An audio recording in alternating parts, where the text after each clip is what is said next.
ಜ್ಞಾನದ ಬಲದಿಂದ ಅಜ್ಞಾನದ ಕೇಡು ನೋಡಯ್ಯ. ಜ್ಯೋತಿಯ ಬಲದಿಂದ ತಮಂಧದ ಕೇಡು ನೋಡಯ್ಯ.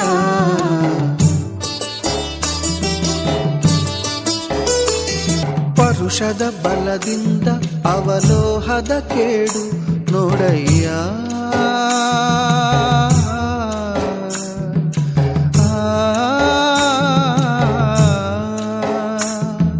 ಪರುಷದ ಬಲದಿಂದ ಅವಲೋಹದ ಕೇಡು ನೋಡಯ್ಯ.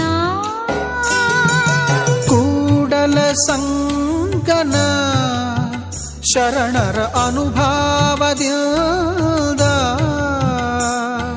ಕೂಡಲ ಸಂಗನ ಶರಣರ ಅನುಭಾವದಿಂದ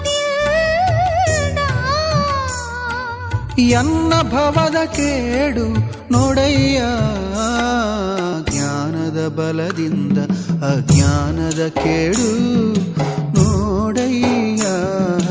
ಜ್ಯೋತಿಯ ಬಲದಿಂದ ತಮಂಧದ ಕೇಡು ನೋಡಯ್ಯ. ಸತ್ಯದ ಬಲದಿಂದ ಅಸತ್ಯದ ಕೇಡು ನೋಡಯ್ಯ.